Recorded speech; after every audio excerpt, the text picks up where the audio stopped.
Bonjour à tous, bienvenue sur Bana, émission de l'église de l'Arche de Paix, consacrée à l'édification de la famille. Une famille forte pour une église forte.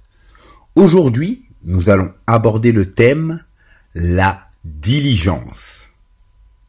Il s'agit d'une promptitude, l'empressement que l'on a à s'acquitter d'une tâche, ou encore le zèle que l'on apporte dans l'exécution de quelque chose.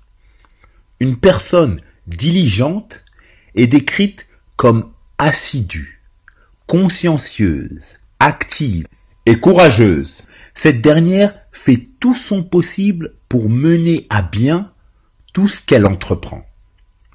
Proverbe 12, verset 27 nous dit ceci. « Le paresseux ne rôtit pas son gibier, mais le précieux trésor d'un homme, c'est l'activité. » La parole de Dieu incite tout homme à travailler de tout son cœur, car là où est ton trésor, là aussi sera ton cœur. Matthieu 6, verset 21. Autrement dit, un travail fait avec cœur demande de la sagesse, de la conscience, avoir le sens de la responsabilité. Nous voyons donc par là que le premier domaine dans lequel l'homme se doit de manifester le caractère diligent, c'est son activité. Ainsi, afin d'être épanoui et avoir un rendement positif dans son activité, il est important de fournir des efforts. Dieu agrée cela. Proverbe 13, verset 4 l'atteste. L'âme du paresseux a des désirs qu'il ne peut satisfaire, mais l'âme des hommes diligents sera rassasiée. En effet, être rassasié veut dire être dans l'abondance, l'épanouissement, la prospérité. Telle est la volonté de Dieu. Comme l'affirme 3 Jean 1, verset 2, « Bien-aimé, je souhaite que tu prospères à tous égards et sois en bonne santé, comme prospère l'état de ton âme. » Prenons l'exemple de Joseph. Selon Genèse 37, verset 8, Joseph était un homme diligent. Vendu par ses frères jaloux, emmené en Égypte, il s'est retrouvé esclave dans la maison d'un dignitaire nommé Potiphar. Genèse 39, verset 1. Or, par définition, un esclave est une personne qui n'est pas de condition libre.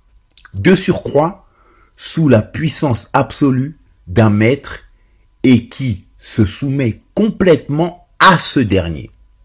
Par là, nous voyons de quelle manière Joseph a su faire preuve de diligence, car son statut d'esclave lui impose cette promptitude à exécuter les ordres de son maître.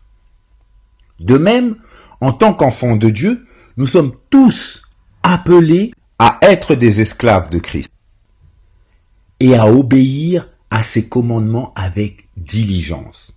Selon 1 Corinthiens 7, verset 22, « Car l'esclave qui a été appelé dans le Seigneur est un affranchi du Seigneur.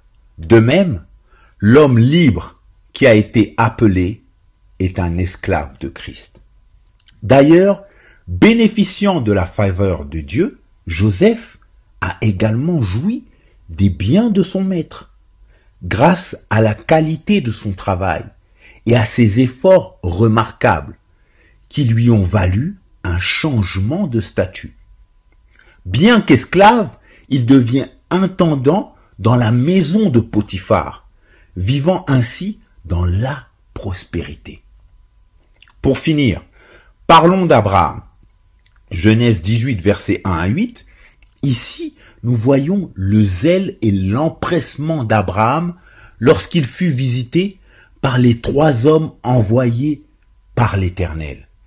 La Bible nous dit qu'il courut pour les accueillir et qu'il alla promptement dans sa tente vers Sarah, sa femme, pour lui demander de préparer un repas pour ces hommes.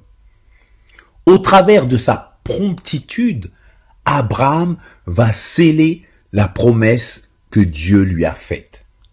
Ce caractère a fait de lui le Père des nations, comme son nom l'indique en hébreu. Au regard de la parole de Dieu, l'homme diligent et prompt à exécuter les commandements du Seigneur. Il manifeste l'enthousiasme, du zèle dans son activité et dans les missions qui lui sont confiées par l'Éternel. Il bénéficie alors des promesses de Dieu et obtient sa faveur. C'est pourquoi recherchons par-dessus tout à acquérir ou à développer cette qualité dans notre marche quotidienne, afin de vivre pleinement sa faveur et ses promesses. Merci de votre écoute. Que Dieu vous bénisse. À très bientôt pour un prochain numéro sur Bana.